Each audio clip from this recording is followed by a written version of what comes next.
My annual salary is $3 million. At my mother-in-law's 65th birthday party, she seated my husband's mistress at the head of the table. I didn't fight or argue. I just turned around and walked out. That night, my husband called me 73 times. I declined every call and then blocked his number. The Jubilee Hall, a private room in one of New York City's most exclusive restaurants, The Crown, was particularly boisterous tonight. Light from a colossal crystal chandelier was nearly blinding, glinting off the clinking wine glasses on the round tables. The air was a strange mix of premium single malt scotch and a cheap, cloying perfume. The party was in full swing when Evelyn Reed pushed open the heavy mahogany doors.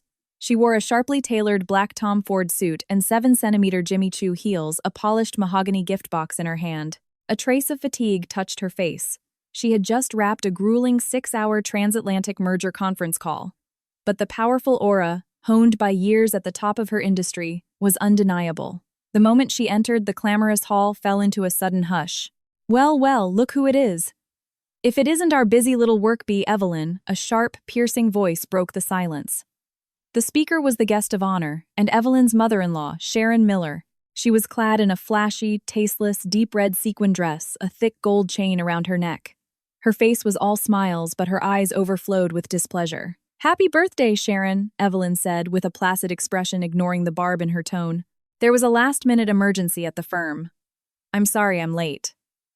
She walked toward the main table holding the gift box. Inside was a vintage Cartier diamond brooch she'd won at auction. An exquisite piece worth over $150,000, enough for a down payment on a decent Manhattan apartment. But as she approached the main table, she froze. The 12-seat table was filled with the core members of the Miller family. And in the seat of honor next to her mother-in-law, the seat that should have been hers, sat a young woman, Chloe Sullivan, a new intern in her husband Michael Miller's department and, according to his recent comments, an indispensable new mentee. At this moment, Chloe was wearing a simple white dress, her long hair cascading over her shoulders, her makeup innocent and fresh. She looked every bit the pure, doe-eyed girl. She was carefully peeling a shrimp and placing it on Sharon's plate, their heads close together as if they were mother and daughter. And Evelyn's husband, Michael, was sitting right next to Chloe. A flash of panic crossed Michael's face when he saw Evelyn. He instinctively started to rise, but a sharp glance from Sharon made him sink back into his chair. "Evelyn, don't you blame me for not saving you a seat," Sharon said, slowly wiping her mouth with a napkin in a textbook display of passive aggression. "What could I do? You're such a big shot, I couldn't have dozens of people starving while they waited for you. Besides," she added, her eyes raking over Evelyn's suit, "you look like you're here for a hostile takeover, not a family dinner." Stifled chuckles rippled through the room. Evelyn's gaze swept coldly across the main table. There were no empty seats, not even an extra chair. "Sharon, that's my seat," Evelyn said. Her voice was calm and devoid of emotion, but it carried an undeniable weight. Chloe looked up as if startled, a deer in the headlights. Her chopsticks clattered onto the table and her eyes instantly welled with tears. She turned an aggrieved face to Michael. "Oh, Michael, did I do something wrong? I just saw an empty seat and your mother asked me to sit here and keep her company." I honestly had no idea it was Evelyn's seat. She made a show of getting up, then swayed delicately as if she were about to faint. "Oh, for heaven's sake, you just stay put," Sharon said, grabbing Chloe's arm. She then shot Evelyn a hostile look. "I told Chloe to sit here. She has manners. She took the whole day off for my birthday to come and help with everything. Not like some people who make a little money and forget their own name, showing up late to their own mother-in-law's birthday." Michael finally spoke, though he couldn't meet Evelyn's eyes. His voice was weak. "You know Evelyn is busy with work. And that brooch she bought for you, it's incredibly expensive." "Expensive? How expensive?" Sharon scoffed, her greedy eyes flicking to the mahogany box in Evelyn's hand before she feigned indifference again. "Evelyn, I'm not nagging, but a woman's most important job is her family. Look at Chloe. Her salary might not be much, but she's thoughtful. She knows how to take care of people. What's the point of you making nearly $3 million a year? We barely see your face. And besides, all that money is just luck our family brought you. Do you think you'd be where you are today without my son's support?" A deep, incredulous laugh bubbled up inside Evelyn. Her annual salary was $3 million. She was a partner at one of the top investment banks in the country, handling billion-dollar deals. From the mortgage on this family's Upper East Side apartment to the lease on their luxury cars, from Sharon's medical bills to Michael's designer suits and watches, was there a single thing she hadn't paid for? Michael's so-called senior manager position paid a mere $80,000 a year, not even enough to cover the income tax she paid. And now, at his mother's birthday party, her seat had been given away to his blatant mistress, and her husband sat by like a coward, letting his mother humiliate his wife. Michael Miller, Evelyn said, ignoring Sharon's tirade and fixing her husband with a piercing gaze. Don't you have anything to say? Sweat beaded on Michael's forehead. He knew bringing Chloe here was wrong, a slap in Evelyn's face. But he didn't have the courage to defy his mother, nor could he bear to see the delicate flower next to him get hurt. He stood up, forced a smile, and walked over to Evelyn, lowering his voice. Come on, Ev, everyone's here. Mom's getting older, she just wants a lively party. Chloe is a guest, she came to help. It wouldn't be right to kick her out. How about, I ask the staff to add a chair, or maybe you could squeeze in at the kids' table over there, add a chair. The kids' table. Evelyn stared at the man before her, as if seeing him for the first time. 2 years ago, when she married him, she had been drawn to his earnestness, his gentle nature, his family-oriented values. She thought she could be the warrior outside, and he could provide emotional support at home, creating a kind of balance. Now she understood. It wasn't earnestness, it was weakness. It wasn't gentleness, it was spinelessness. And the so-called emotional support was just the hypocrisy of a man who complained about his meals while living a life of luxury funded by his wife. Evelyn's gaze traveled past Michael to Chloe. The young woman was hiding behind Sharon, a nearly imperceptible smirk of victory playing on her lips. Her eyes were filled with pride. It was the posture of a winner. Suddenly, Evelyn smiled. A dazzlingly beautiful smile, but one that was chilling to the bone. She didn't fly into a rage and flip the table as Sharon might have expected, nor did she get into a public argument as Michael had feared. She simply gave a slight nod and said in an unnervingly calm tone, If you think Miss Sullivan is more thoughtful and better suited for that seat, mother, then so be it. Sharon was taken aback for a moment, surprised that her usually formidable daughter-in-law was being so compliant. A satisfied cough escaped her lips, finally showing some sense. Now put the gift down and go sit over there. She pointed to a small, neglected table in the corner where a few noisy children were playing and some distant relatives were picking their teeth. Evelyn looked down at the mahogany box in her hand. Inside was the dazzling emerald green vintage Cartier brooch, a priceless piece of art. To acquire this birthday gift, she had called in 3 favors and incurred 2 debts. The gift, you say, Evelyn echoed softly. She raised her hand, extending the box toward Sharon. Sharon's eyes lit up as she reached out to take it. Well, at least you have some decency left. Just as Sharon's fingers were about to touch the box, Evelyn tilted her wrist and simply let it go. Thud. The heavy mahogany box landed squarely on the lid of a metal trash can next to the main table, making a dull, hollow sound. The entire room went dead silent. Sharon's hand froze in mid-air, the smile on her face instantly stiffening, then turning a shade of purple with rage. Oh, my hand slipped, Evelyn said coolly, not a hint of apology in her voice. But it doesn't matter. After all, if you think I'm such an ungrateful daughter-in-law, this gift would just be an eyesore. Since Miss Sullivan is so thoughtful, why don't you ask her to buy you a replacement? Without a second glance at the shocked faces, she turned to leave. Evelyn Reed, what is the meaning of this? You stop right there, Sharon, finally snapping out of her shock, slammed her hand on the table, trembling with fury. Are you rebelling? If you walk out that door today, don't you ever think of setting foot in the Miller house again? Michael rushed over in a panic to grab Evelyn's arm. Evelyn, what are you doing? It's Mom's birthday. Stop throwing a tantrum. Come back and apologize. Let go, Evelyn said, stopping. She turned her head, her gaze on Michael's hand as sharp as a razor blade. It was so cold that he instinctively released her. Michael Miller, Evelyn said, smoothing the sleeve he had wrinkled. Her voice rang out clearly in the quiet room. The Miller house. In case you've forgotten, I made the down payment on that house. I pay the mortgage. Even the villa your mother is currently living in is under my name, Evelyn Reed. And you're telling me not to set foot in it. She let out a short, contemptuous laugh, her eyes sweeping over the pale-faced Sharon and the terrified Chloe. If I wanted to, I could have all of you out on the street by tomorrow. With that, she turned without a backward glance, pushed open the grand doors and strode out. Behind her, she could hear Sharon's hysterical curses and the sound of breaking plates. But none of it had anything to do with her anymore. Stepping out of the Crown, the cool late autumn night air hit her face.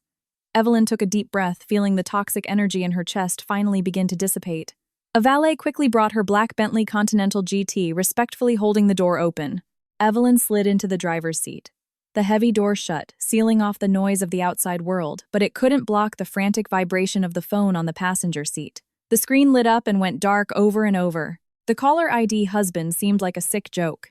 Evelyn didn't answer or decline. She just gave it a cold glance, started the engine, and pressed the accelerator. The W12 engine let out a low roar, and the black car shot forward like an arrow melting into the glittering river of New York City traffic. There was no music in the car, only the incessant buzzing of the phone on the leather seat, a perfect representation of Michael's panicked heart at that moment. Evelyn's long, strong fingers gripped the steering wheel, her knuckles white. The truth was, she wasn't surprised by tonight's events. She had even anticipated them. When she married Michael 2 years ago, almost everyone around her had objected. At the time, she was known in the investment banking world as a relentless workaholic. Her salary wasn't the astronomical figure it was now, but it was already dozens of times Michael's. And Michael, he was just an ordinary junior manager at a stable corporation. His personality so placid it bordered on indecisive. What had she seen in him back then? The man who would bring her a bowl of warm soup when she worked late into the night. The man who would clumsily brew her ginger tea when she was suffering from cramps. She had seen a rare stability and sincerity in a world full of calculations and transactions. She thought that if she was strong enough, she could protect their home, protect this simple affection. But she was wrong. The one thing in this world that cannot withstand testing is human nature. The easiest thing to lose balance is an unequal marriage. As her career skyrocketed, as her salary broke into the millions and she became the youngest partner at her firm, Michael changed. First, it was silence. Whenever she excitedly talked about a successful project, he would just force a smile, say, "Oh, congratulations," and then go out to the balcony to smoke. Then it was sensitivity. When she bought him a $50,000 watch, he never wore it afraid his colleagues would call him a kept man. When she wanted to buy a bigger house, he said their current place was fine, that he didn't want to live in her charity. Finally, it devolved into vanity and vengeful indulgence. Evelyn's thoughts drifted with the passing streetlights back to a rainy night 3 months ago. She had come home early from a business trip, wanting to surprise him. As she opened the door, she heard her mother-in-law's whispering voice from the kitchen. "Michael, son, don't let that Evelyn walk all over you. Sure, she makes good money, but when a woman is that aggressive, she crushes a man's spirit. Look at you in front of her. You don't even seem like a man anymore." Then came Michael's frustrated reply. "Mom, stop it. If I don't rely on her, do you think my pathetic salary could pay the mortgage on this apartment?" "Oh, I'm not telling you to divorce her. She's our family's cash cow. If you break up with her, who's going to pay for your sister's college tuition? Who's going to buy my medicine? What I mean is it's only natural for you to have a little fun on the side. When a man feels smothered at home, he needs an outlet." At that moment, standing in the doorway, Evelyn felt a chill spread through her entire body. That very night, she found a lipstick that wasn't hers in Michael's car, and a receipt from a cheap motel. The date on the receipt was a night Michael had claimed to be working late. She didn't confront him immediately. Instead, as if conducting due diligence for a merger, she began to observe calmly. Soon the name Chloe Sullivan surfaced. A fresh college graduate, young, flirtatious, a girl who couldn't stop saying, "Mr. Miller, you're so amazing. Mr. Miller, you're so brilliant." This cheap worship was filling the void of masculine pride that Michael no longer felt with Evelyn. Michael was enjoying the material life Evelyn provided, driving the luxury car she bought, living in the penthouse she owned, all while seeking validation as a strong man from another woman. How pathetic. And how disgusting. Evelyn had given him a chance. A month ago, she had probed gently. "How's the new intern at your company, I hear? The Gen Z kids are really changing the office atmosphere. You need to make sure you maintain professional boundaries." At the time, Michael's eyes had darted around nervously as he swore, "Oh, them, they're just kids. They don't know anything. I have to teach them everything from scratch. It's exhausting."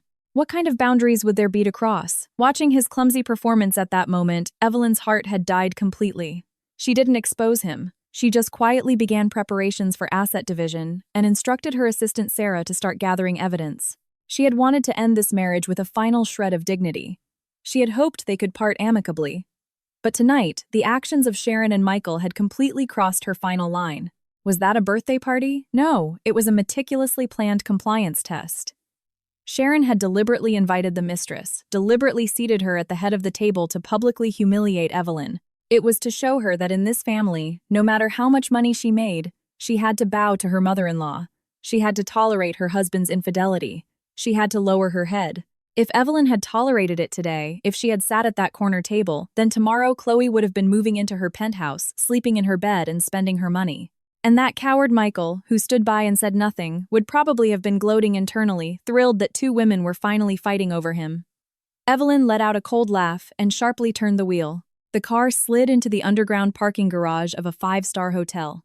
This was a long-term residence she kept in the city, known only to her assistant Sarah. The car stopped, the engine died.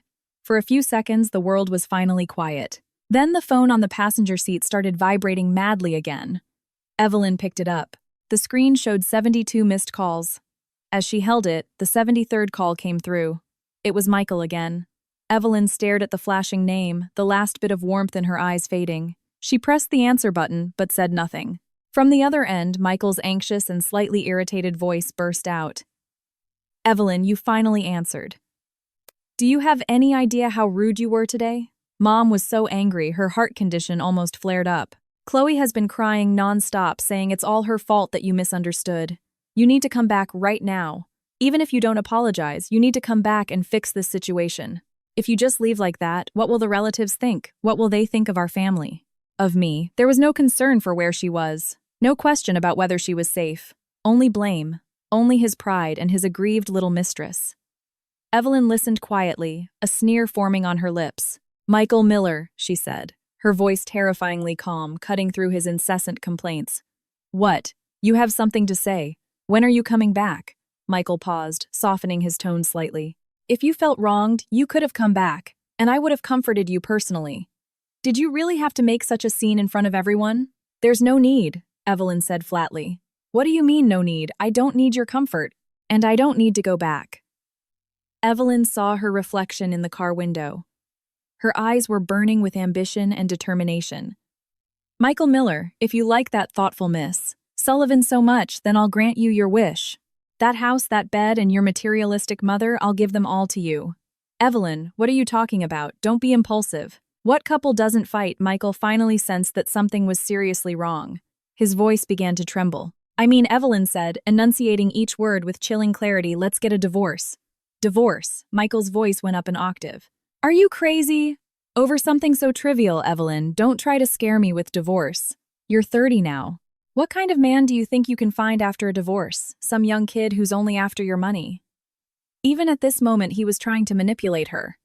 Evelyn felt it was no longer worth wasting another word on him. "You'll find out soon enough whether I'm scaring you or not. Just wait for the papers from my lawyer." With that, she hung up without hesitation. Then her fingers moved, quickly blocking his number, removing him from all social media and payment apps. After completing this digital exorcism, she let out a long breath, as if expelling 2 years of accumulated poison from her chest. The world was finally quiet. Evelyn opened the car door, her heels clicking on the concrete floor as she walked to the elevator and pressed the button for the top-floor presidential suite. As the doors closed, she called her assistant Sarah. "Miss Reed." Sarah's professional voice came through. Even at 9 p.m., she was always on standby. "Sarah, contact the legal team. I want the final divorce settlement on my desk by morning." Evelyn's voice had reverted to the cool, decisive tone of a professional. "And I need the records of Michael Miller's money transfers to Chloe Sullivan and a copy of the apartment lease he took out for her. I want everything you've gathered." Her voice was especially clear in the enclosed elevator, each word like a steel ball hitting ice. "And pull out the prenuptial agreement Michael and I signed 2 years ago. Prepare to file." Sarah was clearly surprised for a moment on the other end, but her voice was soon filled with suppressed excitement and efficiency. "Understood, Miss Reed. I'll handle it immediately. All the evidence has been backed up, including the dashcam footage from his car that you asked me to save. It contains their entire conversation. It'll be more than enough to make him suffer in court." "Excellent." Evelyn stepped out of the elevator, swiped her keycard, and opened the door to the suite. "Have everything on my desk by 9 a.m. tomorrow. Thanks for working late tonight. I'll triple your overtime." "Thank you, Miss Reed. It's my honor to serve you, especially for this." Sarah hung up quicker than usual, eager to begin the task of compiling the evidence that would destroy a cheating husband. Evelyn tossed her phone onto the sofa and kicked off her heels. Her bare feet sank into the soft wool carpet. There were no dramatic tears, no reaching for a bottle of wine. In a crisis, her professional instincts always took over. The top priority was always to minimize losses and launch a counterattack. She walked to the floor-to-ceiling windows and looked out over the vast, glittering expanse of the New York City nightscape. Many people thought she was a fool, blinded by love for marrying Michael, a man so beneath her. The truth was, she was just busy. Too busy to cultivate a relationship with an equal. She thought that by marrying an ordinary man, she could have a peaceful home. But now that the ordinary man had decided he was no longer content with being ordinary, it was time to replace him. Assets. A contemptuous smile touched Evelyn's lips. As a veteran investment banker, she had set up the most rigorous asset protection for herself long before the marriage. Family trusts, offshore accounts, and a detailed prenuptial agreement that even specified post-marital asset appreciation. Michael thought her $3 million salary was marital property. What a dream! The bulk of her income came in the form of consulting fees and bonuses paid into a private company registered in her name. While she paid for all their living expenses, that was consumption, not asset accumulation. The only thing Michael might get from this divorce was probably a few pieces of antique furniture whose value he didn't even know. Buzz. The phone on the sofa vibrated again. This time it was her best friend Olivia. As soon as Evelyn answered Olivia's signature, vibrant laugh erupted before she could even speak. "Girl, I just heard you went to the Crown and absolutely demolished that psycho mother-in-law and her foxy little mistress. And you blocked Michael. Is it true? If you've really come to your senses, I'm popping a bottle of champagne right now." "News travels fast," Evelyn said, walking to the minibar and pouring a glass of water. "It's true. I'm filing for divorce." "Yes! You go, girl!" Olivia practically shouted. "I've been telling you for ages that scumbag Michael wasn't good enough for you, living off you and daring to throw a fit. And his mother is a complete monster. Divorce him. Absolutely. Do you need a lawyer? I'll lend you my firm's entire legal department. Pick any of the best divorce attorneys in New York." "No need.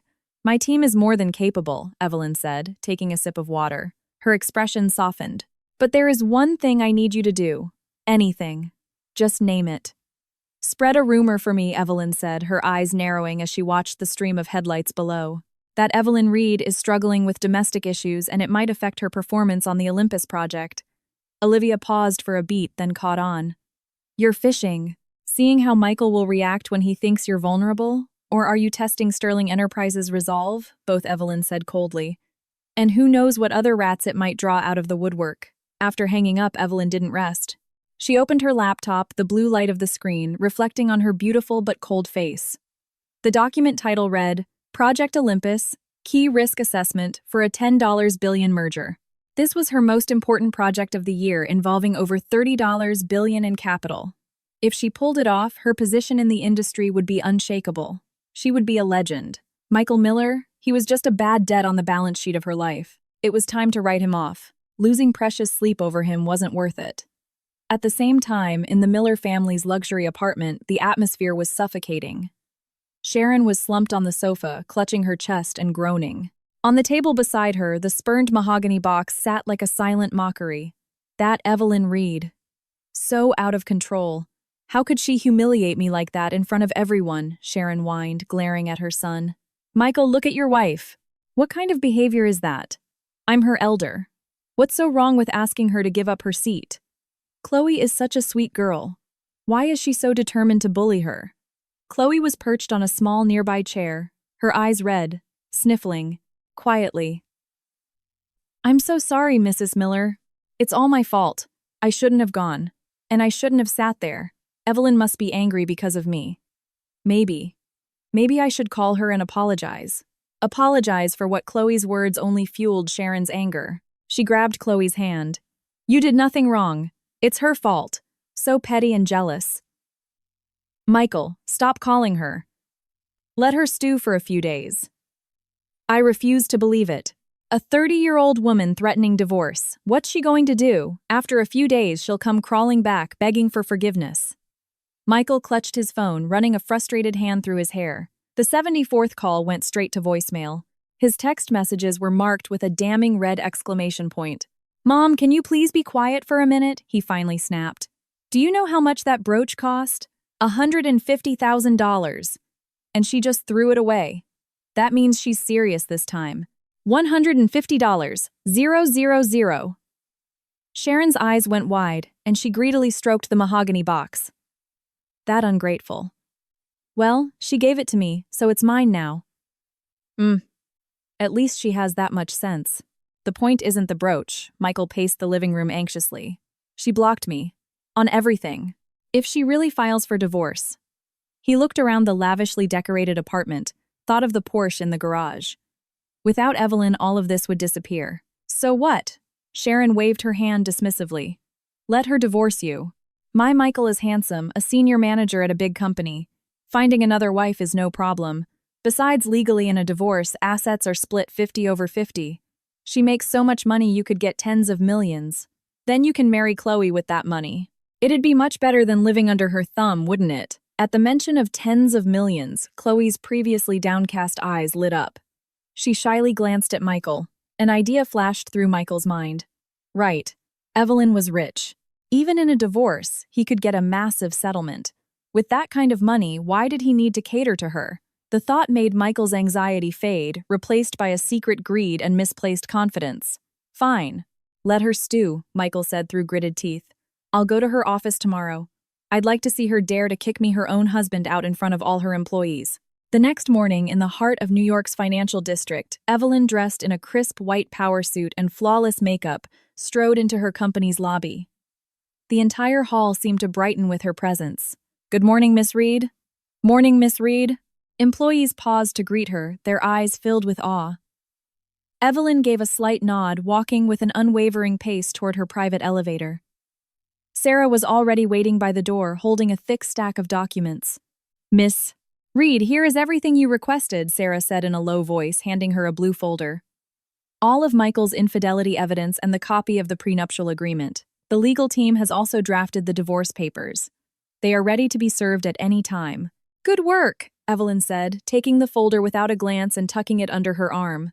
Put that aside for now. Inform the project team we're having a meeting in conference room 1-10 minutes about the second round financing for Project Olympus. Yes, ma'am. A look of admiration flashed across Sarah's face. This was Evelyn Reed. Even when her marriage was imploding when it came to work, she was a precision instrument. No emotion could cloud her judgment. The atmosphere in the conference room was tense. Project Olympus had complex stakeholder interests and several senior executives were at a loggerheads. The data on the PowerPoint slides was a dizzying array of red and green. The risk is too high. Their bottom line is non-negotiable.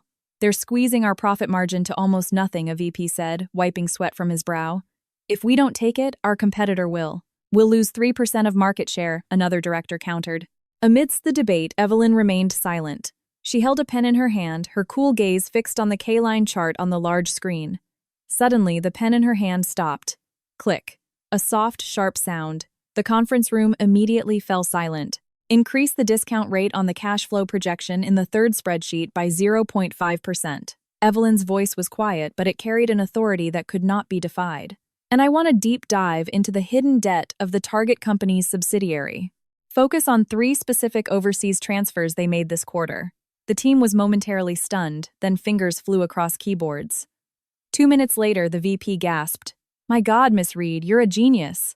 Using your calculation, their valuation is inflated by $2 billion. And those 3 transfers, they're highly suspicious. They look like related party transactions. The room filled with awed murmurs.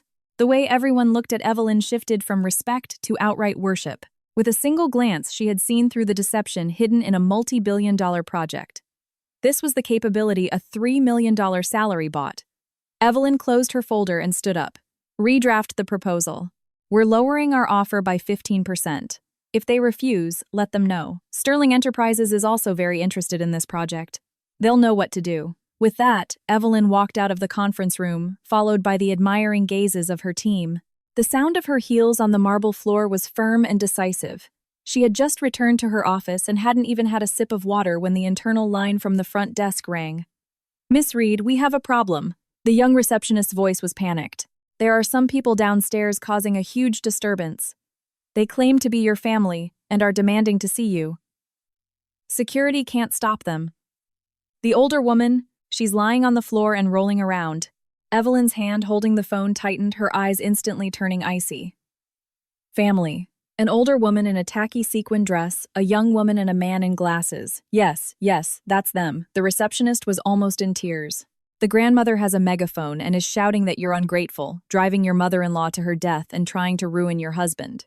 It's lunchtime, a huge crowd has gathered and people are filming. Evelyn let out a cold laugh. So they had come.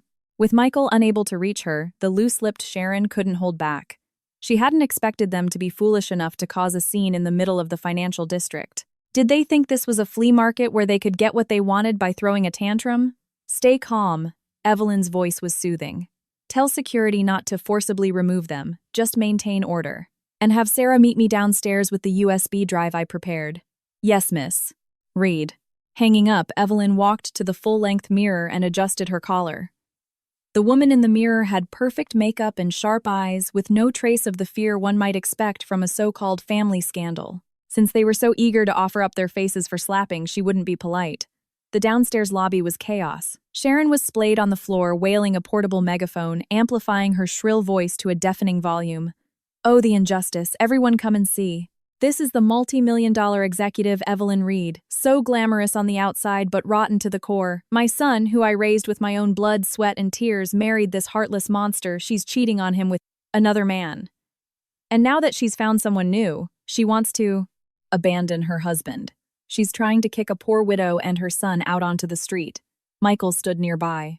Though embarrassed, he thought of the tens of millions his mother had mentioned and played his part, a weary and sad expression on his face. Chloe perfectly embodied the role of the wronged young woman supporting Sharon and dabbing at her eyes as she faced the crowd. Missus Miller, please don't cry. You have to think of your health. I'm sure Evelyn is just confused right now.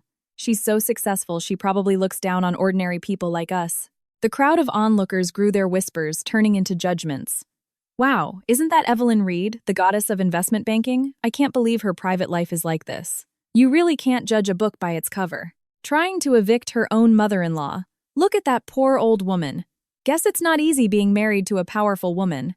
The tide of public opinion was turning in Sharon's favor. Just then, the automatic glass doors of the lobby slid open. The crisp sound of heels cut through the noise. Evelyn appeared flanked by 4 security guards and her assistant Sarah. She stood backlit, her posture perfect, her presence so overwhelming that the surrounding chatter immediately died down. Seeing Evelyn, Sharon's energy surged. She scrambled up from the floor and tried to rush forward. Evelyn Reed, you heartless thing, you finally show your face. Everyone look, this is the homewrecker. Before she could get close, 2 tall security guards blocked her path like twin towers. Ma'am, please calm down. Calm down. You dare tell me to calm down, Sharon shrieked, jumping up and down. You're the one meeting other men trying to divorce my son and trying to take all the money. Has your conscience been eaten by a dog? I'm telling you, if you don't give us an explanation today, I'm not leaving this place. Michael also stepped forward, his expression one of deep pain. Evelyn, I know you're under a lot of stress from work. That's why I've always put up with your temper. But on Mom's 65th birthday to just walk out like that in front of everyone, it really hurt her. Even if you found someone else, we could have sat down and talked about it. Why did you have to be so cruel? His words skillfully painted Evelyn as a hot-tempered, unfilial, and unfaithful person, adding fuel to the fire. The onlookers gasped their gazes toward Evelyn, now filled with contempt. Evelyn was so angry she almost laughed. She scanned the crowd, her eyes finally landing on Michael's hypocritical face. Michael Miller, do you know what happens to liars? You should be careful your tongue doesn't rot. She turned slightly and nodded at Sarah. Since everyone is so interested in the truth, let's give them a show. Sarah stepped forward, holding a tablet connected to the massive outdoor LED screen on the building's facade. It was a screen Evelyn's company leased for project promotions, usually showing financial news. Today it would be a public execution stage. The screen flickered and then lit up with a clear image security camera footage from the Crown's private dining hall. On the screen, a smiling Sharon was pulling Chloe to the head of the table, whispering, "Chloe, you're so sweet. You sit here with me. This seat is for family." Michael stood by, meekly avoidant. Then Evelyn walked in, saw the scene, and without any argument, calmly placed the expensive gift aside and turned to leave. The scene changed to another video. This time it was dashcam footage from Michael's car dated 2 weeks prior. The audio was crystal clear. Michael, Chloe's coquettish voice purred. "That old hag is so obsessed with work she has no idea how to be a woman. You deserve so much better. Just be patient, baby," came Michael's greasy, greedy voice in reply. "Once I trick her into putting a few more assets in my name, I'll drop the bomb. Then we can use her money to travel the world." The video even showed the 2 of them kissing in the car. Though the light was dim, their faces were unmistakable. The crowd erupted. Whoa, what a plot twist. So the man was the one cheating, and he brought his mistress to his mom's birthday party to provoke his wife. What a scumbag. That old woman is disgusting. It's her son's fault, but she's blaming her daughter-in-law. He was planning to live off his wife's money with his mistress and steal her assets. Complete trash. The onlookers who had just been sympathizing with Sharon now turned on the trio with fury. Some were even looking for things to throw from their bags. Sharon was completely stunned. She never imagined Evelyn would have such conclusive evidence, let alone the guts to display it publicly. That's fake. It's photoshopped, she stammered, flailing her hands. Don't believe it. She works in finance. She can forge anything with money. Forged Evelyn smiled coldly and took a stack of printed bank records from Sarah, tossing them into the air. Sheets of A4 papers scattered like snowflakes landing at the feet of the crowd. These are the transaction records from the last 2 years, showing how Michael Miller used his position to embezzle our joint funds to buy luxury goods, lease an apartment, and even pay for Chloe Sullivan's plastic surgery. Evelyn's voice rang out, clear and powerful. Every transaction is stamped by the bank. Feel free to verify. Someone picked up a sheet. My God, he spent $5,000 in 1 month. The note says, for baby's new bag. How much does this guy even make? Michael's face was ashen. His knees buckled and he almost collapsed. It was over. Completely over. His reputation, his job, his entire foothold in this city all crumbled at that moment. Chloe was even more terrified, desperately using her handbag to hide her face, afraid of being recognized and doxxed online. Evelyn walked down the steps. The sound of her heels was like a countdown to Michael's ruin. She stopped in front of him, her eyes icy as she looked down at him. Michael Miller, my annual salary is $3 million. Do I need to trick you to get what I want? You, on the other hand, used my money to support your mistress and tried to frame me. Have you no shame? Michael's lips trembled. He couldn't say a word. Evelyn then turned to the still quivering Sharon. You call me unfilial. That brooch was worth $150,000. A gift I went out of my way to have blessed for you. But since you feel I'm so ungrateful, she turned to her assistant. Sarah, contact the auction house. We're recalling the gift. It was never officially transferred, and it was purchased with income from my premarital assets. You dare, Sharon shrieked at the thought of losing the brooch. It was her nest egg for the rest of her life. Just watch me, Evelyn said coldly. Furthermore, I've already filed a lawsuit for defamation, public disturbance, and potentially bigamy. The 3 of you can just wait for your summons. With that, Evelyn paid the trio no more attention. She turned to the security guards. If they cause any more trouble, report them to the police immediately. And save a copy of this surveillance footage. It will make for excellent evidence in court. Yes, ma'am, the guards replied in unison. Evelyn turned with Sarah and walked back into the building, leaving a decisive, powerful silhouette for the crowd. Behind her, the sound of the onlookers' curses raining down on the Miller family, and Sharon's desperate sobs could be heard. Back in her office, Sarah's face was flushed with excitement. Miss Reed, that was amazing. You should have seen that old woman's face at the end. She looked like she'd swallowed a fly. The video has already gone viral online. Public opinion is completely on your side. Evelyn sat down in her large executive chair, her expression still calm. This was an expected victory, nothing worth over-celebrating. This is just the beginning, Evelyn said, opening her laptop and pulling up the Project Olympus file. For someone like Michael, losing his reputation and money was a fate worse than death. But it wasn't enough. Her fingers tapped the keyboard a few times, sending an email. Sarah, schedule a meeting for me with the CEO of Michael Miller's company. Tell them I'd like to discuss a potential business partnership. But first I'd like to understand their company policy on employee ethics and risk management. Sarah stiffened, then her eyes lit up with understanding. Right away, Miss Reed. This was adding insult to injury. You're truly ruthless, Miss Reed. Michael's company was a small firm that relied on a few major clients. If they learned that Michael had offended an industry titan like Evelyn Reed and was embroiled in a financial and moral scandal, they would have no choice but to fire him to protect themselves. Just business, Evelyn waved her hand, her focus already back on the dense data on her screen. In this high-risk world, mercy was the greatest form of cruelty to oneself. Since Michael chose betrayal, he had to be prepared for the devastating consequences.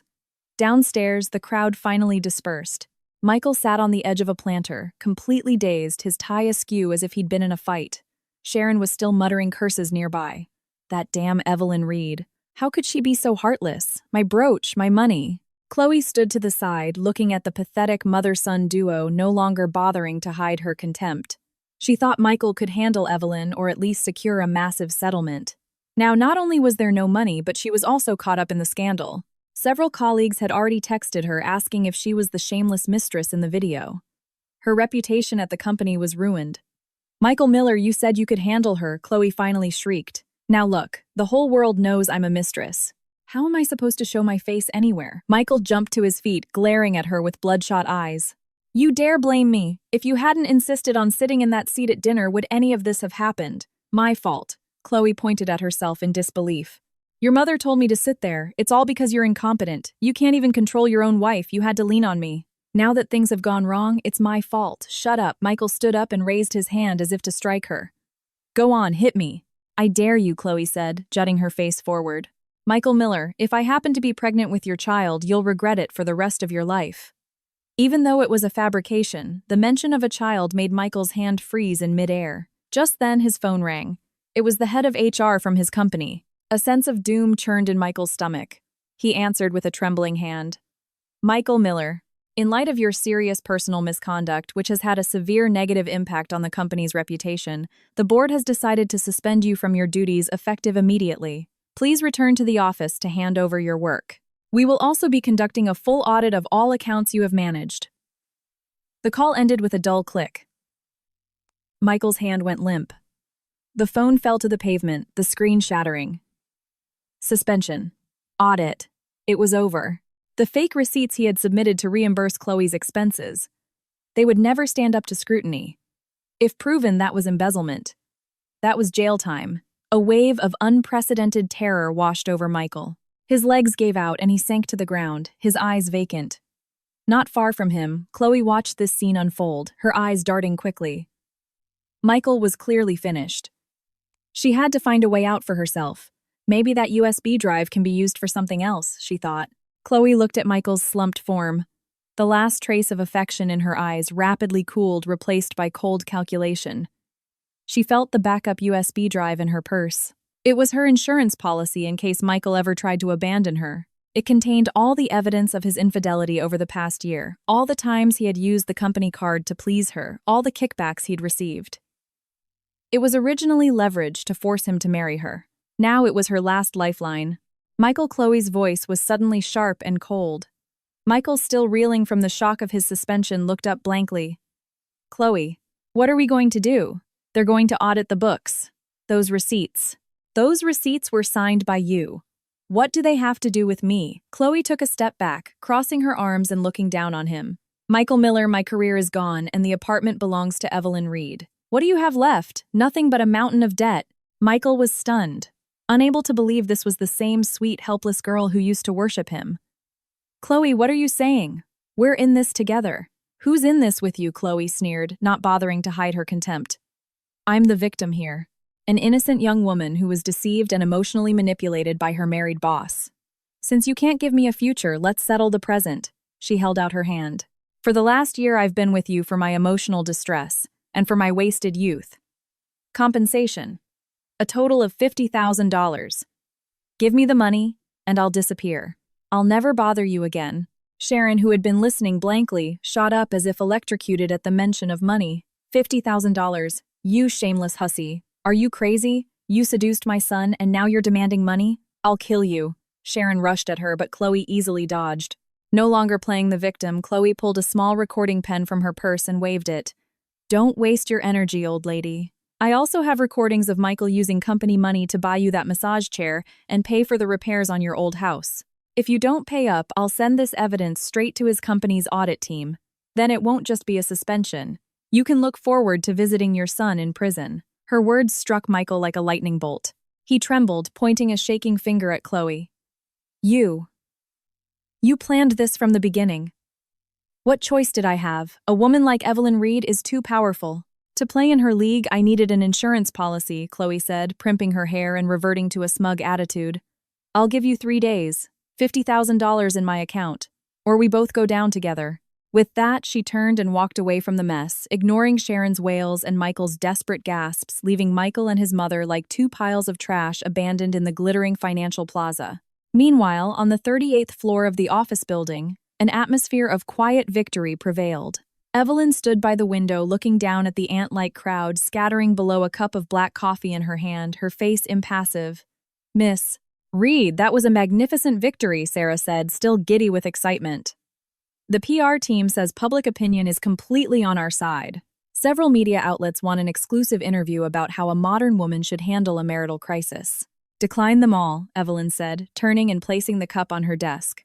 I don't need to sell a sob story or build a personal brand. I need results. Of course. Sarah immediately switched to a serious tone, pulling out her scheduler. Regarding Project Olympus, the key meeting is at 2 p.m. this afternoon. It was originally scheduled with the VP of Sterling Enterprises, but we just received notice that the chairman, Mr. Alexander Sterling himself, will be attending in person. At the mention of that name, Evelyn's hand, which had been flipping through a file, paused. Alexander Sterling, the legend who had returned from Wall Street. Known for his ruthless methods and unparalleled vision, he had tripled Sterling Enterprises' market value in just 3 years. Rumor had it he was cold and difficult to work with, but held immense respect for those with proven talent. Mr. Sterling is coming himself, Evelyn raised an eyebrow. It seems he's very serious about this project. Yes. And Sarah hesitated, then lowered her voice. I've heard that Mr. Sterling was already familiar with your work from your time overseas. He specifically requested to meet with the head of the project in person. A spark of challenge flickered in Evelyn's eyes. Compared to dealing with a man like Michael, a high-stakes negotiation with a worthy opponent was what truly excited her. Prepare the materials. We leave in 10 minutes. 2 p.m. Sterling Enterprises headquarters top-floor conference room. Evelyn and her team walked in punctually. She had changed into a sleek white pantsuit, her hair pulled back in an elegant chignon revealing her long, graceful neck. She exuded a cool, authoritative presence. Across the long conference table sat a man in a dark gray bespoke suit. Unlike the others, he wasn't sitting stiffly upright, but was leaning back in his chair, casually toying with a fountain pen. At the sound of the door opening, he slowly looked up. Their eyes met. For a brief second, Evelyn felt her heart skip a beat.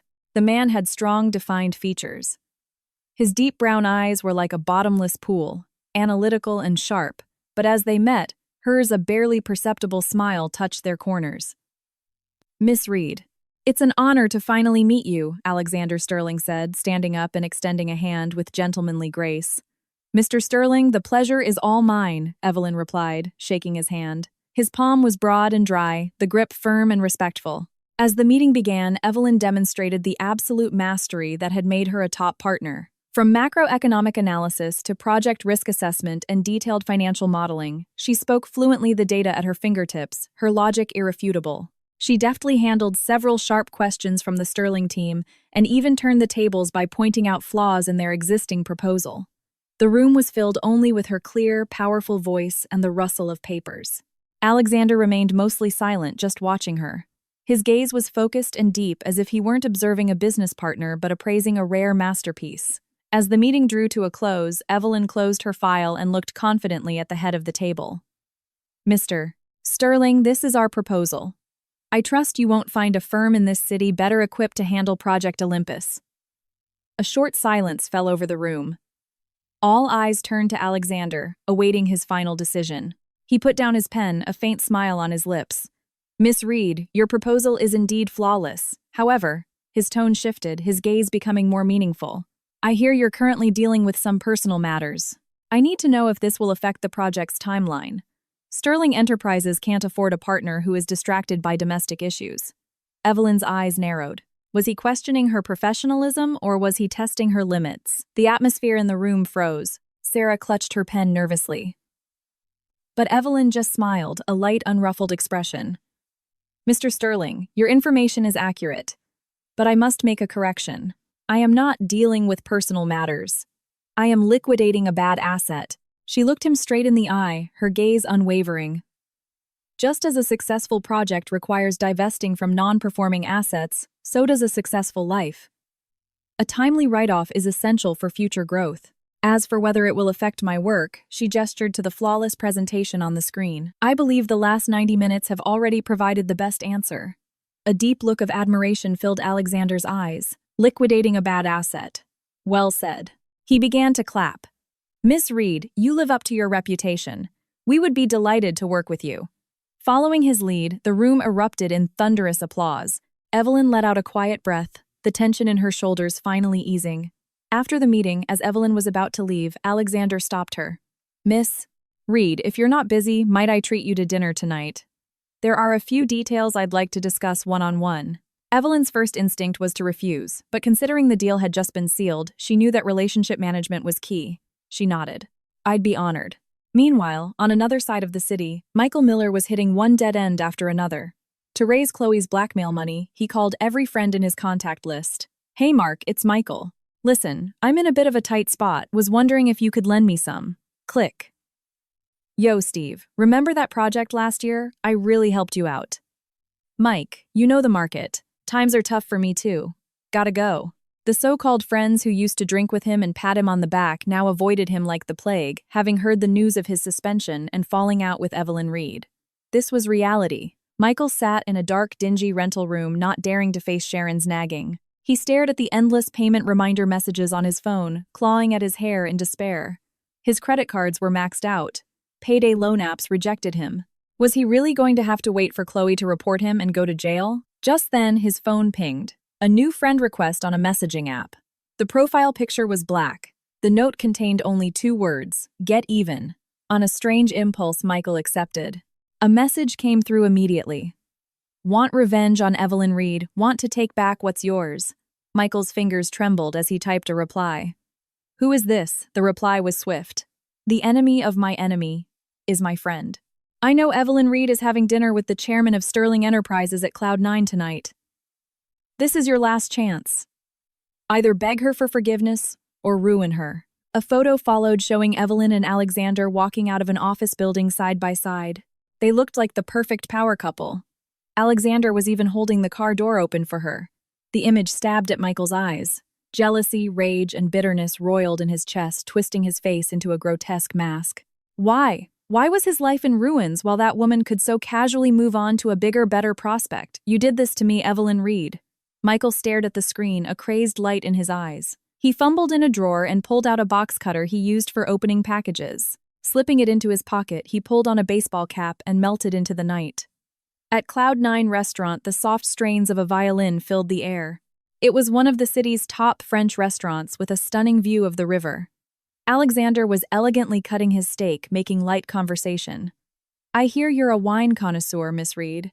I happen to have a few bottles of Romanée Conti in my cellar. I'll have them sent over for you to sample sometime. Evelyn took a sip of red wine and politely declined. That's very generous of you, Mr. Sterling, but I couldn't possibly accept. Besides, for a newly single woman, accepting such an expensive gift might not be appropriate. Alexander put down his silverware and dabbed his lips with a napkin. His gaze was intense. It is precisely because you are newly single, Miss Reed, that I have a reason to give you gifts. Don't you agree? His words were direct and bold. Evelyn was taken aback for a moment, then smiled. Mr. Sterling, are you hitting on me? And what if I am? Alexander leaned forward slightly, his powerful presence enveloping her. An exceptional woman like you deserves to be treated better. You shouldn't be held back by garbage. Evelyn's heart fluttered. She hadn't expected him to be so straightforward. Just as she was about to reply, a commotion erupted at the restaurant's entrance. Sir, you can't go in there, sir, a waiter's urgent voice cried. A man with disheveled hair and bloodshot eyes brandishing a gleaming box cutter burst into the dining room. It was Michael. His eyes immediately locked onto the radiant Evelyn by the window and the distinguished man sitting across from her. The stark contrast shattered his last shred of sanity. Evelyn Reed, you bitch, cheating on me with another man, Michael roared, charging toward them like a mad dog. The blade was aimed straight at Evelyn's face. Look out, it all happened too fast. All Evelyn could see was the glint of the blade as her body froze. At the last second, a tall figure lunged in front of her. Swish. The sound of a blade tearing through fabric and flesh was shockingly loud in the quiet restaurant. Alexander let out a pained grunt. With his other hand, he chopped down on Michael's wrist, sending the box cutter clattering to the floor. He then kicked out, sending Michael flying into a nearby table, shattering bottles and glasses. Security, call the police. Alexander roared, his voice uncharacteristically furious. Evelyn, still in shock, looked up. Blood was rapidly soaking the sleeve of his white shirt, a horrifying red stain spreading. Mr. Sterling, you're hurt. Evelyn's face went pale as she rushed to support him. But Alexander seemed to feel no pain. He wrapped his other arm around her protectively. Are you all right? He didn't get you, did he? He asked, his eyes filled with desperate concern. Looking into his eyes, Evelyn's long-steeled heart trembled violently.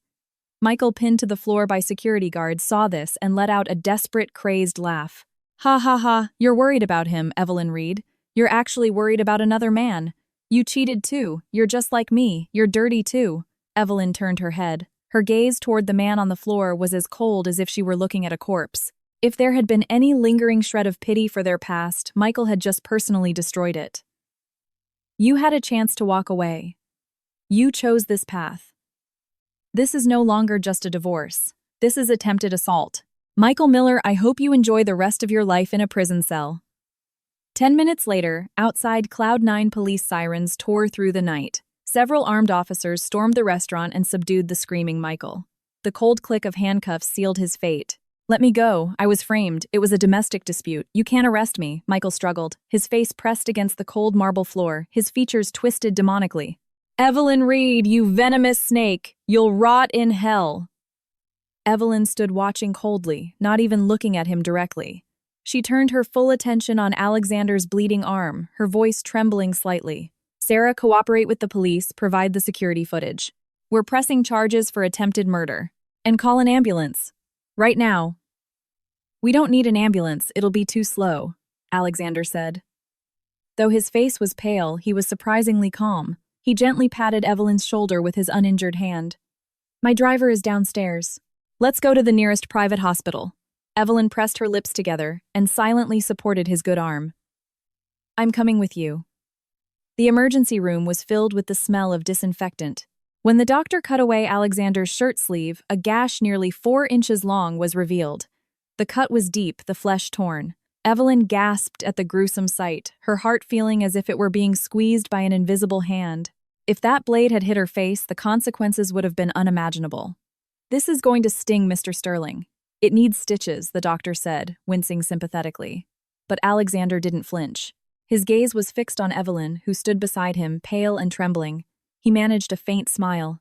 "Miss Reed, don't look like I'm about to lose an arm. A small wound in exchange for your safety. That's a bargain." Evelyn's head was spinning. Her eyes met his deep sea-like gaze. There was no self-congratulation, no calculation, only raw sincerity and palpable concern. "Alexander," she said, her voice hoarse as she took a deep breath. "Why would you do that? That was a knife, not a toy." For a moment there, Michael really wanted to kill me. Alexander looked at her, his expression softening. "If I had stopped to think to weigh the pros and cons, I probably wouldn't have.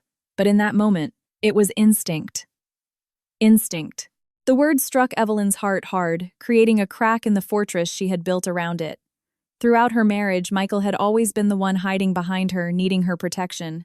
Faced with trouble, he retreated. Faced with blame, he deflected. She had become so used to being the soldier on the front lines that she had forgotten she too could be protected. Just then, Sarah rushed in, breaking the delicate atmosphere between them. "Miss Reed, Mr. Sterling." She glanced at Alexander's bandaged arm with respect, then reported Michael Miller has been detained. "The police have reviewed the surveillance footage. Given that he was aiming for your face and neck, they are classifying it as attempted murder. Even with the best lawyer, he's looking at a minimum of 10 years. She paused, her face twisting in disgust. Sharon Miller and Chloe Sullivan are causing a scene at the police station, claiming Michael has a history of mental illness and trying to get him released. Sharon tried to force her way into the hospital to beg you for mercy, but was stopped by security." Evelyn let out a cold laugh, a murderous glint in her eyes. "Mental illness.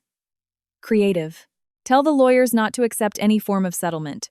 As for Sharon, if she harasses me again, sue her for public disturbance and have her locked up with her son." "Understood." Sarah nodded, then looked at Alexander. "Mr. Sterling, given what happened tonight, the signing ceremony for Project Olympus was scheduled for tomorrow morning.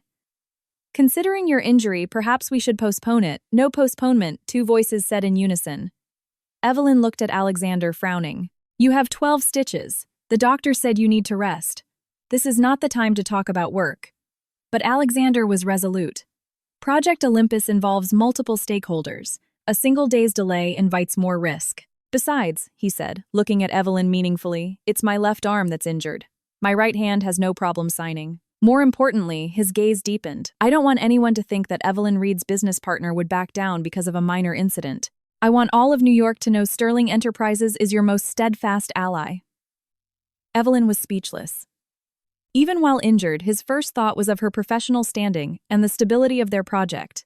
This sense of partnership, of fighting side by side as equals, was something she had never experienced. After a moment of silence, Evelyn conceded, though her tone was still firm.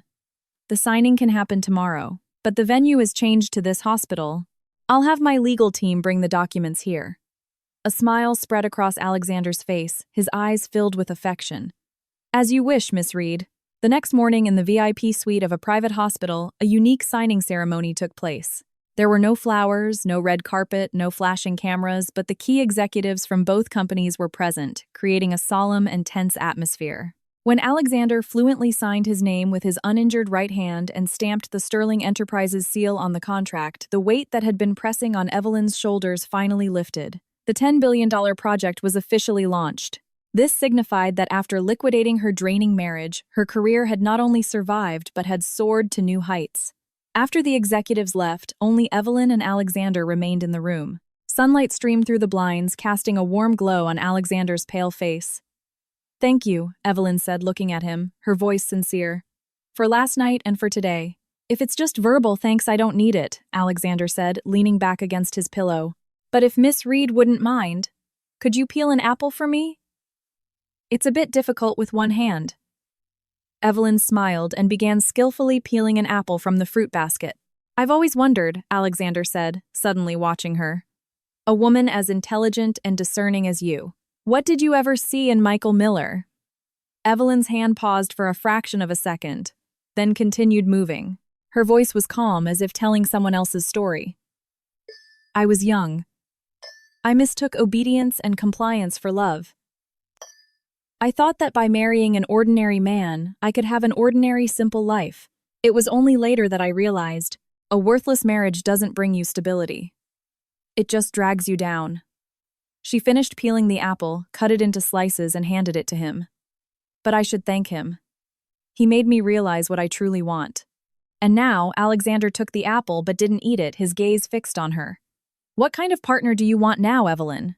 The air in the room became thick with unspoken meaning. Evelyn met his unabashed gaze. "Mr. Sterling, is this an interview?" she asked, half joking. "No," Alexander said, putting down the apple and leaning forward, closing the distance between them. "It's a self-recommendation." His tone was unusually serious, shedding the ruthlessness he usually wore in the boardroom. "Evelyn, I admire your talent, I respect your integrity, and my heart aches for your strength. I know you just ended a terrible marriage and might not trust in relationships right now. That's fine. I'm not in a hurry." He held out his uninjured right hand, palm up. "I'm not asking for an immediate answer, nor do I expect you to depend on me. I just hope that on the road ahead, whether it's the storms of the business world or the trials of life, you will grant me the privilege of standing by your side. As your equal. As your partner. Will you give me a chance to earn you?" The sun outside was bright. Evelyn looked at the strong hand offered to her. The image of him protecting her without hesitation, of him defending her in the conference room, flashed through her mind. This was the man she deserved. Not an emotional leech who only knew how to take, but a partner who understood her ambition, respected her soul, and was willing to shield her. Slowly, she placed her hand in his. It wasn't an explicit yes, but the warmth of his touch said everything. "Alexander," she said, a smile finally reaching her eyes. A genuine, relaxed, and radiant smile, the first since her divorce. "The probation period will be very strict." "Are you ready?" Alexander enveloped her hand in his, eyes dancing. "At your service, my queen." While a new chapter was beginning for them, Michael Miller was experiencing his own personal hell in a holding cell. As a suspect in a violent crime, he was in a special ward. The iron doors were always locked, with only a small, high window letting in a sliver of light. "Let me out! I was set up! It was a momentary lapse. I want to see my lawyer," Michael screamed, shaking the bars. "Quiet down," a guard banged on the door with his baton. "No one in here cares about your excuses. The evidence for attempted murder is solid. Get ready to rot in here." Michael slid to the floor, clutching his head. How had it come to this? Just a few days ago, he was the enviable Michael Miller, with a wife who earned millions and a beautiful young mistress. Now his wife was gone, his mistress had vanished, his job was lost, and he was facing a long prison sentence. "Mom, save me," he sobbed, snot and tears smearing his face. Unfortunately, his mother Sharon, the person he was counting on, was currently surrounded by loan sharks in front of her own house. They were the men Michael had borrowed from to buy Chloe bags. Now that he was locked up, the creditors had come for his next of kin. "Old lady, your son owes us 30 grand. With interest, that's 50,000. If you don't pay up today, we're taking this house tattooed," men yelled, banging on her door. Sharon cowered inside, too terrified to even scream. This was karma. For years, they had taken advantage of Evelyn's kindness and generosity, trampling on her dignity without a second thought. Now the consequences had come back like a boomerang, hitting them exactly where it hurt the most. 2 weeks later, Evelyn had just finished a long international video conference and was leaving the room, massaging her temples. Sarah immediately approached her, a strange expression on her face. "Miss Reed, there's someone waiting for you downstairs." Who? Evelyn took the glass of warm water Sarah handed her. "It's Michael Miller," Sarah whispered. "Security won't let him up, but he's been kneeling in the lobby for almost 2 hours. It's causing quite a scene. He says if he can't see you, he'll kneel there until he dies." Evelyn paused, a cold, ironic glint in her eye. Kneel until he dies. The old soft-hearted Evelyn might have felt a spark of pity, might have let him up just to keep up appearances. But the new Evelyn found it simply ridiculous. "Let him kneel," she said, turning back toward her office. "Tell security that if he obstructs business operations, they should call the police." "But Miss Reed," Sarah hesitated, following her. "It's closing time, a lot of employees are talking. And I hear he looks terrible. Someone took a video and put it online.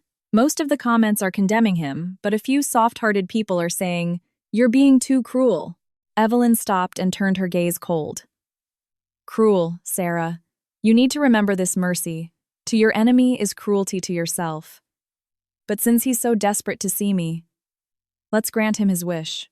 She straightened her impeccable suit, fully exuding her aura of authority, and headed for the lobby. During the evening rush hour, Michael Miller was kneeling on the polished marble floor of the corporate lobby. All his former arrogance was gone.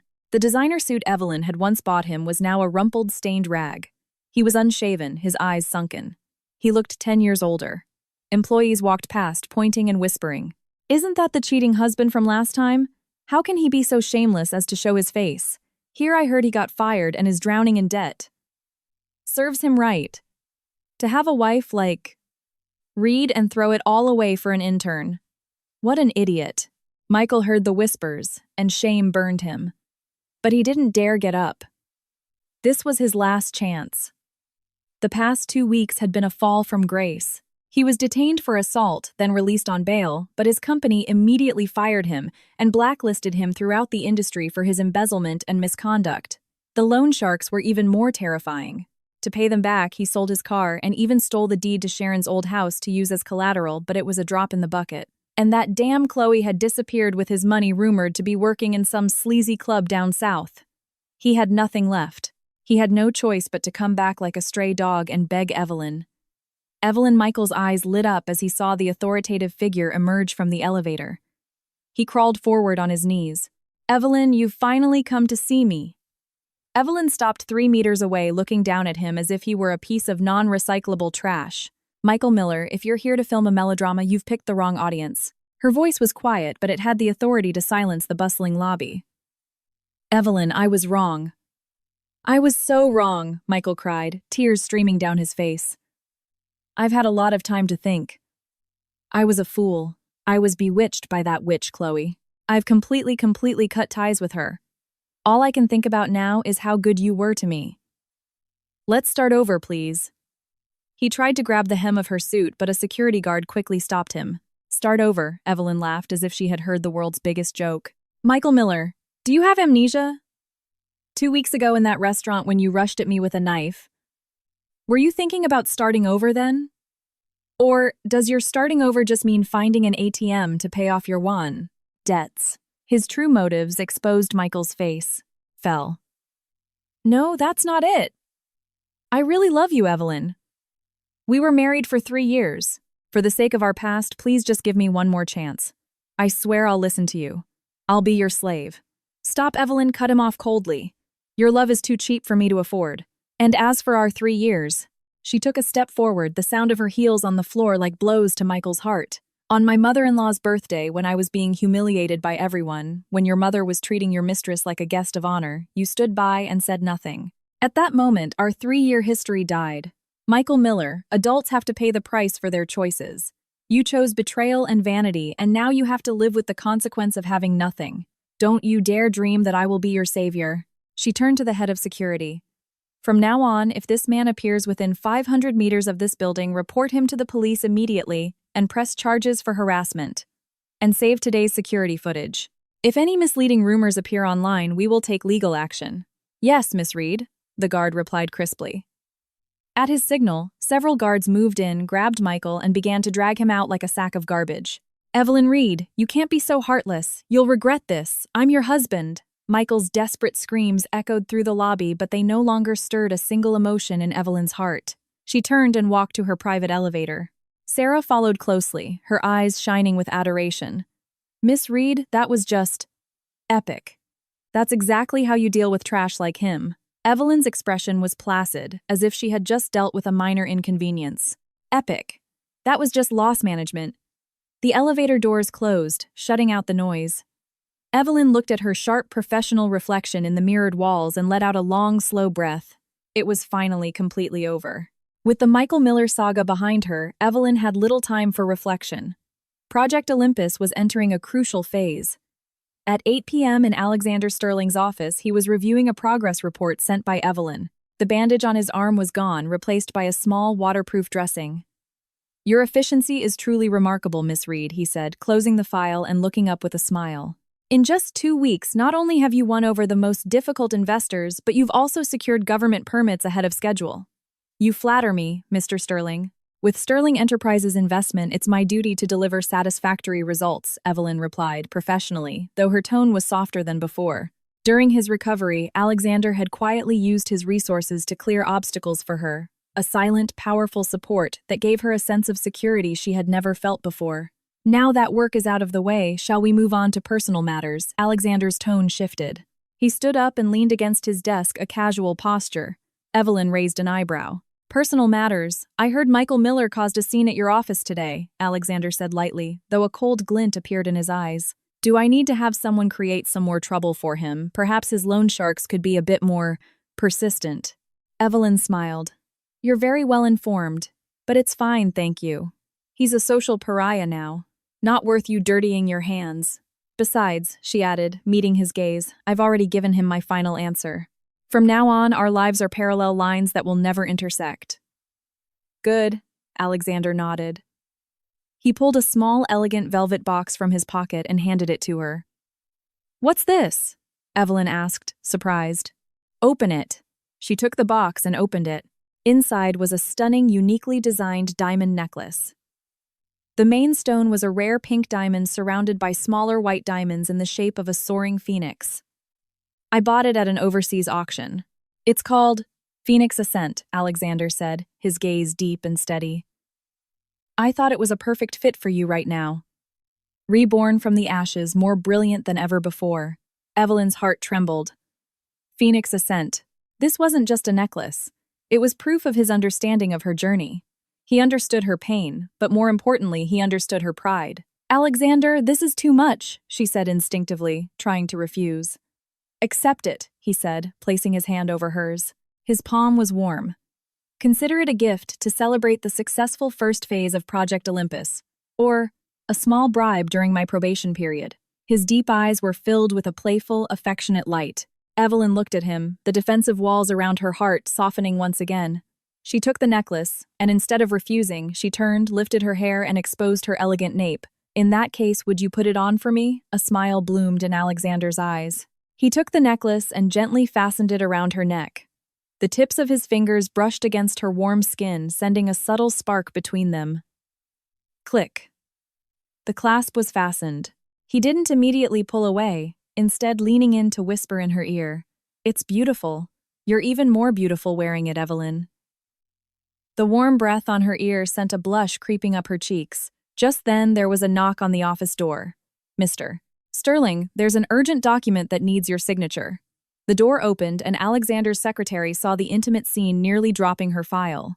She immediately turned around, covering her eyes. "I'm so sorry, I saw nothing. Please continue." The door closed with a soft thud. Evelyn cleared her throat and tried to step back, but Alexander gently wrapped an arm around her waist. "Why are you running away?" he murmured with a low chuckle. Since we've already been misunderstood, why don't we make it real? Evelyn gave him a mock stern look. Mr. Sterling, this is your office. Then let's go somewhere else, he agreed. I heard there's a new French restaurant by the river. Would you do me the honor? Evelyn looked at his hopeful expression and finally smiled. All right, but I'm paying this time. I have to compensate for such an expensive gift. The honor is all mine. In another corner of the city, in a dilapidated apartment, Michael lay on a musty mattress, staring blankly at the ceiling. A loud bang came from the door, accompanied by vulgar curses. Michael Miller, you have the guts to borrow money. You better have the guts to open the door. I know you're in there. If you don't pay up, I'll kill you, Michael flinched, pulling the covers over his head and trembling. He regretted it.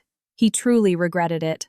If he hadn't been so foolish, if he had just stood up for Evelyn once at that dinner, he would still be Michael Miller, the respected husband of Miss Reed, living in a penthouse, driving a sports car, the envy of all. But now it was all gone. And his mother, Sharon, the person he thought was his last hope, was currently in the living room, weeping amidst the wreckage and spewing curses. That heartless Evelyn Reed, that ungrateful monster, watching us suffer and not lifting a finger. I should have stopped Michael from marrying such a tyrannical woman in the first place. If he had married a submissive woman, even if we were poor, we wouldn't be in this mess. She still didn't understand. It was never Evelyn's strength that drove them to this point. It was their own endless greed and shamelessness. Hearing his mother's cries, Michael's irritation boiled over. He kicked off the covers and stormed out. Stop crying! You're so loud! If you hadn't insisted on seating Chloe in that chair, if you hadn't been so determined to crush Evelyn's spirit, would I be in this situation? This is all your fault. You ruined me. Sharon looked at him stunned. You're blaming me. You ungrateful child. Who was I doing it for? To save your face. To let you stand above that woman. You're the one who's too weak to control your own wife, and now you're blaming your mother. Why is my life so miserable? Their argument mingled with the banging on the door, echoing in the cramped, squalid room. A symphony of irony and absurdity. This was the dignity they had schemed to obtain, the ending they had so carefully engineered. Across the city, in a glittering French restaurant, Evelyn raised her glass and gently clinked it against Alexander's. The red wine swirled, reflecting her confident, serene smile. The past was dead. The future was bright. At that moment, she was finally and completely free from the tumor that was the Miller family striding confidently toward her own brilliant destiny. The candlelight in the French restaurant flickered, illuminating Evelyn's elegant face. She swirled the red wine in her glass, looking at the sophisticated man across from her. The last dregs of negativity from the Michael Miller affair finally gone. What are you thinking about? Alexander asked. He had already cut his own steak and casually swapped plates with her. Nothing, Evelyn shook her head, spearing a tender piece of beef. Just that tomorrow the court summons will be delivered to Michael Miller. It's time for this farce to officially end. Alexander's eyes twinkled. He raised his glass to her. Then allow me to be the first to toast to Miss Reed's impending freedom. Clink. The clear sound echoed in the quiet restaurant, marking the collapse of an old order and the beginning of a new life. The next morning at the New York County Supreme Court. Despite Michael's desperate attempts to delay his appearance by feigning illness, Evelyn's formidable legal team easily thwarted his maneuvers. In court, Michael wore the same rumpled suit, looking gaunt and hollow-eyed. In the gallery, Sharon sat on the edge of her seat, her eyes fixed on her son, muttering, useless, completely useless. Evelyn, in a crisp white pantsuit with her hair in an elegant updo, exuded an aura of untouchable class and cold confidence.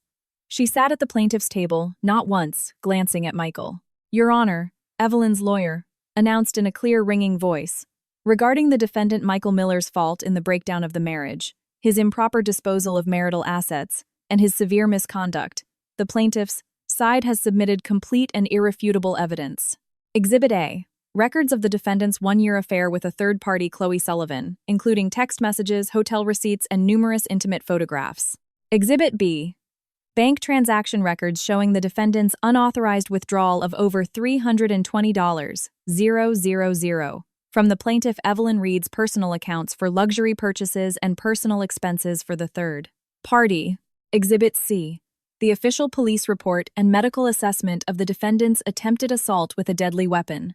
As the lawyer spoke, the evidence was displayed on a large screen. Each photo, each transaction record was like a resounding slap across Michael's face. Gasps and murmurs erupted from the gallery, and Michael wished the floor would swallow him whole. No. "That's not true," he stammered. "I was tricked. That money, it was a loan." "A loan," Evelyn's lawyer scoffed. "Do you have a promissory note, Mr. Miller, a repayment plan? Do you call buying Hermes bags and diamond rings for your mistress with your wife's hard-earned money a loan?" Michael was speechless, his face turning a deep shade of purple. Sharon couldn't hold back. "That was living expenses. I'm his mother. What's wrong with a wife's money being used for family? It's only natural." "Order," the judge banged his gavel. "Any further outbursts from the gallery will result in removal." Sharon shrank back silenced but shot a venomous glare at Evelyn. The rest of the trial was a one-sided slaughter. Michael's bargain bin lawyer was powerless against the mountain of evidence weekly repeating requests for mediation. The defendant's actions constitute a serious breach of marital duty. The judge read the final verdict, each word a death sentence for Michael. In light of the existing prenuptial agreement, the defendant's status as the at-fault party, and the malicious transfer of assets, the court rules as follows. 1. The divorce between the plaintiff Evelyn Reed and the defendant Michael Miller is granted. 2. The defendant Michael Miller is not entitled to any division of marital property and has no right to claim spousal support. 3. The defendant is ordered to repay the plaintiff the $320,000 he improperly disposed of plus an additional $100 0 inches punitive damages. 4. All other claims by the defendant are dismissed. Bang! The gavel fell. Michael slumped in his chair, his eyes vacant. Net worth 0. Debt $420, 000. He was finished. I object. I object. Sharon rushed forward, trying to get to Evelyn, but was restrained by the court bailiffs. "Evelyn Reed, you venomous snake. You have so much money, why do you have to ruin us? You'll be punished by God." Evelyn calmly gathered her papers and walked to the railing, looking down at the hysterical old woman. "Sharon, it wasn't me who ruined you. It was your own greed." Her voice was quiet but sharp. "When you were parading your son's mistress at the party to humiliate me, did you think of today? When your son was using my money to support another woman, did you say a single word to stop him? This $420 000 is what your son owes me, and it's the justice your family owes me." She then turned to the catatonic Michael. "I'll be filing a court order for enforcement. If you can't pay, I hope you enjoy spending the rest of your life on the bad credit list." Without a shred of sympathy, Evelyn walked out of the courtroom, leaving behind Sharon's desperate sobs and Michael's dead silence. Outside the courthouse, the sun was bright. She took a deep breath of free air. "Congratulations," a smooth, deep voice said. Alexander Sterling was leaning against a black Maybach holding a bouquet of red roses and smiling at her. "What are you doing here?" she asked, pleasantly surprised. "How could I miss such an important moment?" he said, handing her the flowers. "I came to pick up my girlfriend from work, and to celebrate her new life." Girlfriend Evelyn raised an eyebrow, accepting the fragrant bouquet. "Aren't you moving a little fast, mister?" "Sterling, not at all," Alexander said, gently tucking a stray strand of hair behind her ear. "I've waited long enough. Any longer and someone else might beat me to it." Evelyn laughed, a bright, genuine sound. She linked her arm through his. "All right then, boyfriend. Where are we eating, my treat?" "Anywhere, as long as I'm with you." As they walked away, a disheveled Michael stumbled out of the courthouse and saw them. The sight of Evelyn, the woman who once adored him now, laughing happily with a man 1,000 times his superior, was a dagger to his heart. He was nothing but trash discarded on the roadside. "What are you looking at? Haven't you embarrassed us enough?" Sharon slapped his back. "Start thinking about how you're going to get that money. It's over $400,000. If we don't pay it, we'll be begging on the streets." Michael staggered, then turned. The last thread of affection for his mother snapped. "Money, money, that's all you care about," he roared, his eyes bloodshot. "If you hadn't made such a scene, if you hadn't sided with Chloe, would I be here today? Now I have nothing." "Are you happy now?" Sharon, shocked, speechless, sank onto the steps and began to wail. "Oh, my miserable life, I raised an ungrateful snake, can't even handle his own life, and he blames his mother." Passers-by stared at the spectacle. Disgusted by the farce, Michael didn't bother to help her up. He just turned and stumbled away into the crowd, a man with no home to return to. A week later in Evelyn's office. "Good news, Miss Reed," Sarah burst in. The court seized Michael Miller's car and sold it at auction for $20,000. And she paused with a satisfied look. "Chloe Sullivan has been arrested." "Oh, turns out after she took Michael's money and fled south, she got involved in illegal online gambling, lost everything, and ended up in debt to loan sharks." She was caught red-handed trying to steal a client's Rolex watch to pay them off. When the police ran her record, they found she was wanted in connection with our case and transferred her back here. Evelyn just nodded, unsurprised. As for Sharon Miller, Sarah continued, her pension account has been frozen. She's been showing up at the construction site where Michael is working, demanding that he support her. He's close to losing that job too. Let them be, Evelyn said, her gaze fixed on the city's skyline. From now on, you don't need to report any news about irrelevant people to me. Understood, Miss Reed. Oh, and Mr. Sterling sent flowers. He said it's a pre-congratulation for your promotion to global partner. Evelyn smiled. Headquarters had confirmed it yesterday. In light of the monumental success of Project Olympus, she was being promoted to a position overseeing the entire Asia-Pacific region. Her salary would double. She was no longer the daughter-in-law who endured humiliation. She was the queen of her industry. That evening, the familiar Maybach was waiting for her outside. Alexander stood by the car looking impossibly handsome. Tired? He asked, taking her briefcase. A little, she said, linking her arm through his. What's the special occasion? There's somewhere I want to take you. The car stopped at a private marina. A luxurious white yacht named Phoenix was docked. I told you you're like a phoenix rising, Alexander said, leading her onto the boat. A promotion gift. I figured you'd prefer the freedom to go anywhere over jewelry. Standing on the deck, the wind in her hair, watching the city lights glitter on the water, all the pain and betrayal of the past seemed to melt away. Thank you, Alexander, she said, her voice thick with emotion. Thank you for coming into my life. He wrapped his arms around her from behind. I should be thanking you, Evelyn, for being so brilliant, and for giving me a chance. He held her close. The past is over. From now on, you have me, your career, and all the beauty in the world. We have a long, wonderful future ahead of us. Evelyn closed her eyes and leaned back into his embrace, a blissful smile on her face. Yes, a long, wonderful future. The submissive woman she once was gone. In her place stood a woman in complete control of her own destiny, with a love who was her equal. This was the life she deserved. The dark, musty apartment smelled of instant noodles. Sharon clutched the final enforcement notice from the court, her eyes crazed. Mom, stop staring at it, Michael said, walking in with 2 cheap beers. The dust from the construction site still clung to his clothes. $420, 000, Sharon muttered, then looked at him with desperate eyes. Michael, go and beg her. You were married once. She's so rich, what's a few $100,000 to her? Just grovel, she'll take pity on you. Pity, Michael laughed dryly. Mom, you didn't see her in court. She looked at me like I was a dog. She's not the woman she used to be. Then what do we do? Am I supposed to collect cans to pay this off? Sharon wailed. It's all that Chloe's fault, that homewrecker. I knew she was a bad seed. Michael's hand tightened on the beer bottle. At the mention of Chloe's name, a deep hatred filled his eyes. If he hadn't been so vain, if he hadn't let his mother humiliate Evelyn at that party, he would still be living the good life. But there were no ifs in life, only consequences. 6 months later, at the Global Financial Summit in New York, the spotlight was focused on one person.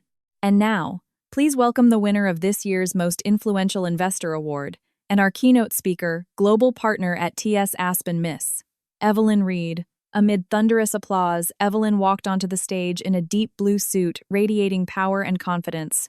Good evening, everyone, she began. 2 years ago, someone told me that in the wolf pit of investment banking, a woman's place was merely decorative. Today, with TS Aspen's performance in the Asia-Pacific region, I am here to tell you that gender is the biggest glass ceiling in the business world, and it was made to be shattered. In the front row, Alexander Sterling watched her, his face beaming with pride.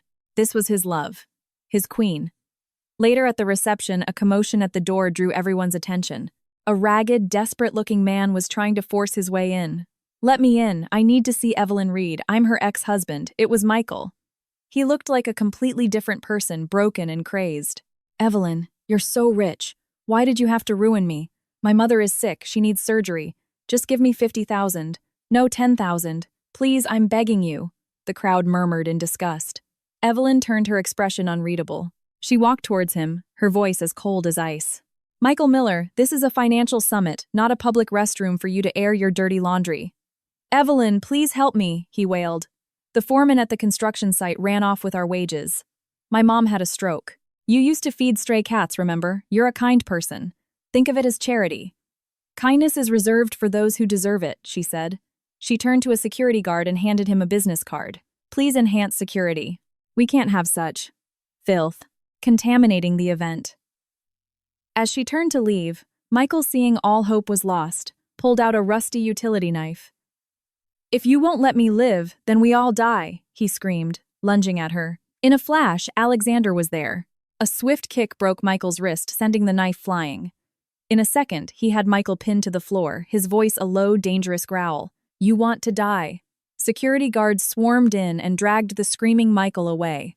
The chaos subsided. Alexander turned to Evelyn, his rage replaced by deep concern. Are you all right? She shook her head, a warmth spreading through her chest. I'm fine. Thank you, Alexander. Protecting you is my instinct, he said, taking her hand. He then turned to the shocked guests. My apologies for the disturbance. That man is my fiancé's ex-husband. As you can see, her decision to leave him was the best decision she ever made.